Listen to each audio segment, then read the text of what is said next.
Big pass போகிறதுக்கு காரணமே வந்து எனக்காக உள்ள வந்து சாண்ட்ரா தான். கபில் இதை என்ட்ரியா. ஃபேமிலி ரவுண்டுக்கு உங்கள் குழந்தைங்களை கூட்டிகிட்டு போவீங்களா? நிச்சயமாக கூட்டிகிட்டு போகணும், இல்லைன்னா டைவர்ஸ் ஆகும் கண்டிப்பாக. நீங்கள் எவிக்ட் ஆனதுக்கு ரீசன் திவ்யா தான் என்னோட பாயிண்ட் ஆஃப் வியூ. நீங்கள் என்ன நினைக்கிறீங்க அப்படின்னு ஒருத்தன் கேட்டிருக்காங்க. ஆமாம், சத்தியமாக திவ்யா கிடையாது. கண்டிப்பாக திவ்யா எதுக்கு என் கேமை மாற்றணும்? திவ்யாவால் நான் எவிக்ஷன் ஆகணும் அந்த அவசியமே கிடையாது. திவ்யா எனக்கு வந்து ஒரு நல்ல சிஸ்டர் பாண்ட் தான். கண்டிப்பாக சாண்ட்ரா நல்ல ஃப்ரெண்டு. நான் வைல்ட் கார்டு ரூமில் 4 பேர் என்ட்ரி அமித முன்னாடி தெரியும். எங்களுக்கும் நல்ல பாண்ட் இருந்துச்சு. ஒன்றா தான் சாப்பிட்டோம், ஒன்றா தான் இருந்தோம், ஒன்றா தான் காமெடி பண்ணோம், ஒன்றா தான் நடப்போம். என்னோட கப் காஃபியில் நானும் சாண்ட்ரா திவ்யா ஷேர் பண்ணுவோம். ஸோ இந்த அளவு தான் பாண்ட், நல்ல எனக்கு சிஸ்டர் பாண்ட் கிடச்சிருக்கு. வெளியே வந்தால் ரிலேஷன்ஷிப் கண்டிப்பாக பில்ட் ஆகும். ஏன் அந்த ஒரு கேள்வி எனக்கு வந்துச்சுன்னு தெரியல. அவங்களால எவிக்ட் ஆகல. கண்டிப்பாக நான் ஏன் எவிக்ட் ஆனேன் எனக்கே தெரியல, எனக்கு தெரியல. சரி, நிறைய பேர் சொன்னாங்க அன்ஃபேர் எவிக்ஷன். நான் அந்த எவிக்ஷனுக்குள்ளேயே நான் வரல. இட்ஸ் அ கேம், கம்ப்ளீட்டாக கேம். எது நடந்தாலும் மேலே ஒரு உத்தரவு வந்து நம்ம போய் தான் ஆகணும். அந்த உத்தரவில் நீங்கள் என்ன எடுத்துகிட்டு வந்தீங்க, என்ன கற்றுக்கிட்டீங்க, நீ எப்படி வெளியே போகிறீங்கன்றது தான் இட்ஸ் லெசன். ஸோ நான் என் கேம் அதை சின்சியராக கொடுத்துருக்கேன். ஸோ நான் திவ்யா ரீசன் கட்டவே கிடையாது. 100%. சாண்ட்ராவை மிஸ் பண்ணுறீங்களா? சாண்ட்ராவை மிஸ் பண்ணுறதை தாண்டி கன்ஃபார்மாக அந்த மிஸ்ஸிங் இருக்கும். அந்த வீட்டை விட்டு வெளியே வரும்போது நான் முன்னாடி அழக்கூடாதுன்னு நினச்சேன். நானும் எமோஷனல் தான். அப்படி நான் ரொம்ப ஸ்ட்ராங், ரொம்ப ஸ்ட்ராங். என்னால் அவ்வளோ சீக்கிரம் அழ வைக்க முடியாது. ஆனால் அவங்க சொல்கிறது தான் ஈஸியாக அழுவாங்க. கண்டிப்பாக மிஸ் பண்ணுறேன். என்ன ஒன்றுனா, நான் இல்லாமல் அவங்க கேம் எப்படி இருக்கும் நான் பார்க்க ரொம்ப ஆசைப்படுறேன். கண்டிப்பாக அந்த அவங்க ஆட ஆரம்பிச்சிட்டாங்க. 2 நாள் உடஞ்சி உட்காந்தாங்க. பிக் பாஸ் வேறு கலாய்ச்சாரு. அந்த பேப்பர் தூக்கி போடல, நான் டோர் திறந்து வைக்கிறேன், 4 பேரை வெளியே போட்டுருங்க, ஓடிடாதாங்க. அவங்க ரொம்ப எமோஷனல். ஏன்னா 20 வருஷமாக ரொம்ப போராடி கல்யாணம் பண்ணி அவங்க ஃபேமிலி கிடையாது. அப்பா இறந்துட்டாரு, அண்ணன் வீட்டில் இறந்துட்டாரு, அம்மா அவங்க ப்ராப்பர் டச் இல்லை. எனக்காக மட்டுமே இருந்து, எனக்காகவே பிறந்து, எனக்காக வாழ்ந்து, என் குழந்தைக்காக இருந்து, அப்படி ஒரு பெரிய லவ் ஸ்டோரி ஆக்சுவலாக. அவங்க அழுதா நிறைய பேர் ட்ராமான்னு சொல்கிறாங்க. அது அப்படி கிடையாது. ஏன்னா இவன் புருஷன், இவன் சொல்லிடுவான், இவனுங்கடா தெரியும் அப்படி யோசிக்கலாம். அது அப்படி கிடையாது. கனெக்ட் உண்மையிலே லவ் பண்ணி கல்யாணம் பண்ணி 2 பேர் ஒருத்தர் வாழ்ந்துட்டு இருக்கும்போது விட்டு கொடுக்காம 2 பேரும் எனக்காக அவங்க வந்து படத்துக்காக சப்போர்ட்டாக வந்து நிற்கிற இடத்துல என்னை மட்டும் பிச்சு தனியாக எடுத்துகிட்டு போகும்போது அந்த வழி கண்டிப்பாக இருக்கும். ஏன்னா அந்த வண்டியில் நான் போயிட்டு ரிட்டர்ன் வரும்போது போகும்போது மயக்க அடிச்சிருக்கலாம், வந்ததுக்கு அப்புறம் ஏன்டா மயக்க அடிச்சு வந்தவங்க ஒரு கேள்வி இருக்கும் இல்லையா. அவங்க எப்பவுமே அப்படி தான், ரொம்ப ஓவர் ஸ்ட்ரெஸ் ஆகிட்டாங்க. கமார்னுக்கே வந்துருவாங்க. அந்த பொங்கலுக்கே ரொம்ப தெரியல, பஞ்சதந்திரத்தில் வந்து இவ்வளோ பெரிய மாத்திரையா ராம் அப்படின்னு சொல்கிற மாதிரி அது மாத்திரை போட்டு அப்படி மாத்திரை போடாமே இப்படி தான் அவங்க ரொம்ப ஸ்ட்ரெஸ் ஆனாலும் அழுதாலும் கொடுத்துருவாங்க. அதுக்கப்புறம் அவங்க வந்து போய் ஸ்டோர் ரூமில் போய் ஹாஃப் அன் ஹவர் படிக்கணும்னு சொன்னாங்க. சேது சார் கூட கேட்டாங்க, ஓகே போயிடுச்சுனாங்க. அதுக்கப்புறம் நான் வரும்போதும் வெளியே ஓடி வந்தாங்க. அதுவும் வந்து அவங்களுக்கு தப்பாக தெரியுது. ஏன்னா எனக்காக வந்தவங்க நான் இல்லைன்னு ஆகிப்போச்சு, நான் எதுக்கு இங்கே இருக்கணும், நான் வந்தவரே போயிட்டாங்க. அதுதான் அந்த மைண்ட் செட்டில் தான் உள்ள ஓடி வந்தாங்க. அது நிறைய பேருக்கு வந்து என்னடா ஓவராக இருக்கு, அது அவங்களுக்கெல்லாம் புரியாது. பேசுறவங்க பேசிட்டு தான் இருப்பாங்க. ஆனால் அவங்களோட ஹேட்டர்ஸ்க்கு நான் சொல்ல விரும்ப வேண்டிய விஷயம், நீங்கள் பார்த்த சாண்ட்ரா இது கிடையாது. எதுவாக இருந்தாலும் முகத்துக்கு அடித்த மாதிரி அவங்க பேசுவாங்க. முகத்துக்கு அடித்து ஒருத்தர் ஒரு விஷயம் பேசுகிறாங்கன்னா ஏன் பேசுகிறாங்க? உங்களுக்கு வந்து ஃபார் எக்ஸாம்பிள் என்ன பிடிச்சிருக்கலாம், மேபி ஒரு காலகட்டத்தில் அவங்க எனக்கே எதிராக நான் துண்டிக்கப்பட்டது கொடுத்தவங்க எனக்கு ஆப்போசிட் ஆனாங்க. பட் நான் வந்து அதை பயப்படவே இல்லை. வெளியே போய் பேட்ச் பண்ணிக்கலாம், ஒய்ஃப் தான். இதுக்காக டைவர்ஸ்லாம் ஆயிர போகிறது இல்லை சத்தியமாக. ஆனால் என் கேமை நான் ஆடணும், அதுக்காக நான் கொடுத்து நான் என் கேமை டைவர்ட் ஆனேன். அவங்க கேம் அவங்க ஆடினாங்க. அவங்க ரொம்ப ஸ்ட்ரிக்டாக ஆடுவாங்க கேமை. கிட்டத்தட்ட ரொம்ப ஒரு ஆர்மி ஆஃபீஸர் மாதிரி கேம் இருக்கும். அவங்க அப்படி தான். நான் கொஞ்சம் வளைஞ்சு ஆடுவேன் கேமை. வளைஞ்சு போனால் நான் பயாஸ் அப்படி கிடையாது. எனக்கு தெரியும் நான் எப்படி ஆடணும்னு. பட் ஸ்ட்ரெயிட்டாக இருக்கவங்க ரொம்ப எமோஷனாக இருப்பாங்க, பிரேக் டவுன் ஆவாங்க. அதை விட்டு அவங்க வெளியே வந்துட்டாங்க. இனி அவங்க கேம் பயங்கரமாக இருக்கும், பவுன்ஸ் பேக் சத்தியமாக இருக்கும். நான் பார்க்க ஆரம்பிச்சிட்டேன் கேமை. எனக்கு அதான் தேவை. அது யாரும் பார்க்காத ஒரு சாண்ட்ராவாக நீங்கள் எல்லாம் பார்க்கணும்னு ஆசைப்படுறேன். கண்டிப்பாக எனக்கு தெரிஞ்ச டுவர்ட்ஸ் டாப் 5-6 அவங்க வருவாங்கன்ற நம்புறேன், பெருசாக நம்புறேன். யார் டைட்டில் வின் பண்ணுவாங்கன்னு நினைக்கிறீங்க?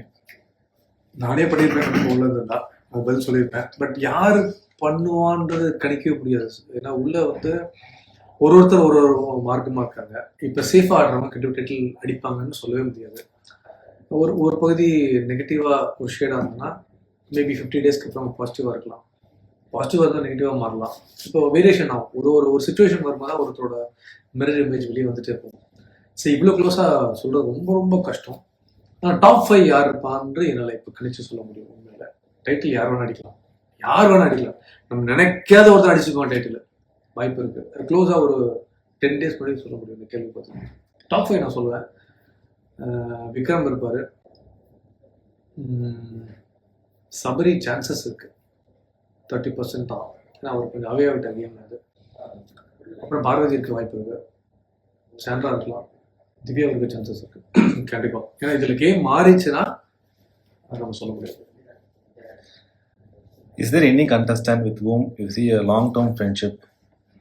லாங் டேர்ம் ஃப்ரெண்ட்ஷிப் எனக்கு நல்ல ஃப்ரெண்ட்ஷிப்பாக வெளியும் உள்ளேயும் சாண்டா இருந்திருக்காங்க. அந்த ஒரு நடுவில் ஒரு கேப்பில் வந்து 2 பேரும் ஃப்ரிக்ஷன் வந்துச்சு கேமில். என் கேமை நான் ஆடணும்னு நான் விருப்பப்பட்டேன், அதனால அந்த 2 கொடுத்தேன் தனியாக. இந்த கப்பல் கேம் சொல்லி வெறுப்பேற்றிட்டாங்க. நான் கப்பல் தாண்டா, அந்த கப்பலை கேம் ஆட சொல்ல துண்டிக்கப்பட்டது. அது வீட்டுக்குள்ளே மட்டும்தான் பதிவு பண்ணிக்கிறேன். இன்ட்ரெஸ்டிங்காக ஃப்ரெண்ட் வினோத் கூட நல்ல ராப்போ ஏற்பட்டுச்சு. வினோத் கூட, கமருதன் கூட, பார்வதி கூட, நிறைய பேர் கூட நிறைய பேர் கூட. ஒரு சில பேரை எனக்கு அதால கனெக்ட் பண்ண ரொம்ப க்ளோஸ் ஃப்ரெண்ட்ஸா வெளியே வந்து இருக்கணும்னு ஆசைப்பட எல்லாரும் கூட. எப்ஜே கூட நல்ல ராப்போ இருந்துச்சு, கமருதன் கூட, பார்வதி கூட, வினோத் கூட. கடைசியாக நான் எவிக்ட் ஆகி வரும்போது எல்லாருக்கும் அதிர்ச்சியாக இருக்கும். விக்ரம் கண் கலங்கி ஒரு மாதிரி இருந்தார். அது ஒரு மலை நிற்கும் போது விடுங்கப்பா, என்ன எனக்கு விடுங்க, போய் தான் ஆகணும் அப்படின்னு சொல்லி எல்லாரோடையும் நல்ல ஃப்ரெண்ட்ஷிப். வெளியே வந்தால் கண்டிப்பாக நான் இருப்பேன். அதுக்கப்புறம் அவங்கவுங்க மைண்ட் செட் தான், நம்ம கூட இருக்கலாம்னு நினைக்கிறேன். பட் எனக்கு எல்லாரும் இருக்கக்கூடாது, எல்லாரும் ஃப்ரெண்டாக இருக்கலாம், ரொம்ப ஃப்ரெண்ட்லியாக இருக்கலாம். நான் சொன்னது ரொம்ப இம்பார்ட்டண்டான பர்சன், ரொம்ப கனெக்ட் ஆன என் கூட எல்லாரும், இன்க்ளூடிங் திவ்யா தான். ஸோ வீட்டுக்குள்ளே இன்ன வரைக்கும் யார் இன்னும் ஃபேக்காகவே இருக்காங்க? ஃபேக்காக இருக்காங்கன்னா கம்ப்ளீட்டாக யாருமே ஃபேக்காக இல்லை எனக்கு தெரிஞ்சு. ஒரு சுச்சுவேஷன் தான். இப்போ என்னன்னா, இப்போ நான் போகிற வரைக்கும் என்னென்னா ஒரு குரூப்பிசம் கேம் பார்த்தேன். அந்த குரூப்பிசம் கேம் இப்போ வரைக்கும் உடைக்க முடியலன்னு இல்லை, அவங்க வந்து சேஃபாகவே போகிறாங்க கேமுக்கு. விக்ரம், கனி, எஃப்ஜே, சபரி. இப்போ என்னன்னா இவங்க எப்படி ப்ளே பண்ணுறாங்கன்னா, சரி அதில் நான் அவங்க தப்புன்னு சொல்ல மாட்டேன், ஆனால் அது தப்பு. ஏன்னா இவங்களுக்கான சாதகமான ஆட்கள் எல்லாரும் பகச்சிக்கிறதுக்காக இவங்க 6-7 பேர் ஒரு ஓட்டை தக்க வைப்பாங்க. 6 ஓட்டுனா ஒருத்தருக்கு 2 ஓட்டு, 12 பேர் முடிஞ்சாலும் உள்ளே சேர்ப்பாங்க. ஒரு 10 பேர் ஐட்டம் வச்சோம்னா ஒரு குரூப் அடித்தா 20 ஓட்டு. நமக்கு தேவையான ஆட்களை வச்சுட்டு தேவையான குத்தி அனுப்புவோம் வெளியே. அதுக்கப்புறம் நமக்குள்ளே குத்திக்கலாம். அது ஒரு ஜாலியான ஒரு விளையாட்டு. இட்ஸ் அ கேம், நான் தப்பு சொல்ல மாட்டேன். ஆனால் இதில் வந்து என்ன சந்தர்ப்ப ஏற்ற மாதிரி தான் எல்லாமே ஃபேக்காக இருக்கிறது. ஃபேக்காகவே கம்ப்ளீட்டாக இல்லை யாருமே இல்லை. இது கேம்காக ஃபேக்காக இருக்காது, அதுதான் நான் பார்த்துக்கிட்டேன். அதுவும் கொஞ்சம் அன்ஃபேராக ஆடலாம், ஆட விட்டு ஆடலாம், ஆடன்படியே கருத்தை விட்டு தவறான ஒரு செயல் அதை நடந்துட்டு இருக்கு. ஸோ பார்வை பற்றி சொல்லுங்க. ஆரம்பத்திலே கேட்டுதான் பார்வை எபிசோடே முடிச்சிடலாம் சத்தியமா. பார்வை சரி நல்ல பொண்ணு தான், நல்ல சோல், நல்ல பொண்ணு. எனக்கு வந்து பார்வதி வெளியே இருந்து பேசுவோம், நிறைய பேசுவாங்க. அவங்க நிறைய ஒரு இன்ஸ்டாகிராம்ல நிறைய ஒரு செப்பரேட் வச்சிருக்காங்க. எங்க நடந்தாலும் கேமரா இருக்கிறது, கேமரா பிக் பாஸ் ஹவுஸ்ல நான் என்ன ஆரம்பிக்கல, நிறைய கேமராக்கள் இருக்கு. அதை தாண்டி இன்னொரு கேமரா பார்வை, அவ கண்ணில் எதுவும் மிஸ் ஆகாது. ஒரு பிக் பாஸ் ஒரு ஷோவை புஷ் பண்றதுல ஒரு எல்லாமே தேவைப்படுவாங்க. ஒரு 10 கை இருக்குன்னா அதுல ஒரு கை பார்வை தான் இருக்கும். அதுல என்னோட கையும் இருந்திருக்கு, எல்லார் கையும் இருந்திருக்கு. ஆனா பார்வை வந்து அங்கங்க சில விஷயங்கள் பண்ணிட்டே இருப்பா. ஃபர்ஸ்ட் அவளுக்கு எகென்ஸ்டா இருந்தாலும் அவங்க நெகட்டிவா இல்லை, எல்லாருமே அவள் ஃபீல் பண்ணாங்க. அவள் எல்லா இடத்துலும் பேசுவான், எல்லாருக்கா வந்து நிற்பாங்கன்னு கேட்டா அப்படி வரமாட்டான். தனக்கு அது ஏதாவது இருக்கா, அதனால எனக்கு ஒரு இவங்களை வச்சு ஏதாவது ப்ளே பண்ணலாமானா வந்து நிற்பாங்க. பழத்துல ஊசி ஏத்துறது இருக்கு, ஊசியில பழத்தை ஏத்துறது இருக்கு, அது எல்லாருமே பண்றாங்க. பார்வை மட்டும் கிடையாது. இட்ஸ் அ கேம் ஃபைனலா. அவங்களும் அவங்க கேம் ஆடுறாங்க, இது அவங்களோட கேமா இருக்கலாம், எமோஷனலா. ஆனா இப்போ சாப்பிடல வந்து பேசுவாங்க, ஃபேக்கெல்லாம் இருக்க மாட்டாங்க, பார்வை பேசுவாங்க. அதான் அந்த மாதிரி குட் நல்ல விஷயம். கேமை அவங்க ஒரு விஷயம் பயன்படுத்திக்கிறாங்க. எனக்கு பார்வை கேரக்டர் பிடிச்சிருக்கு.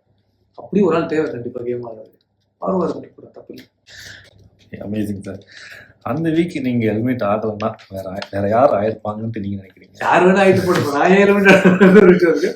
பட் எனக்கு தெரிஞ்சு அந்த இடத்துல உட்கார்ந்து எல்லாருமே சொன்னது பிரஜின் சாண்ட்ரா போக மாட்டாங்க, பிரஜின் எஃப்ஜே போக மாட்டாங்க.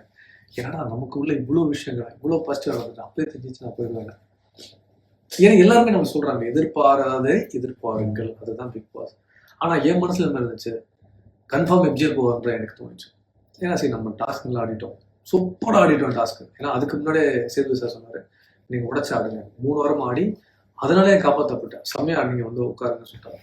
செம்மையா ஆடினதே இது, செம்மையா ஆடி இருக்கோமே, அதுதான் பிரச்சனையாச்சு. எனக்கு செம்மையா ஆடினதான் பிரச்சனையாச்சு. நினைக்கிறேன் என்னோட ப்ராஜெக்ட்ஸ் பற்றியும் நான் சொல்கிறேன். இப்போ 3 படம் ரிலீஸ்க்கு ரெடியாக இருக்கு. நான் விருப்பப்பட்டது என்னோட படங்கள் நான் உள்ள பிக் பாஸ்ல இருக்கும்போது நான் கண்டஸ்டன்ட் இருந்துட்டேன், வெளியே வந்துட்டேன். இருந்தாலும் என் படங்கள் நான் இவங்ககிட்ட போய் ஒரு ஹீரோவை போய் என் படத்தை அங்கே டீசர் ரிலீஸ் பண்ண ஆசைப்படுறேன். அதுக்கு 2-3 படங்கள் ரிலீஸ் தயாராக இருக்கு.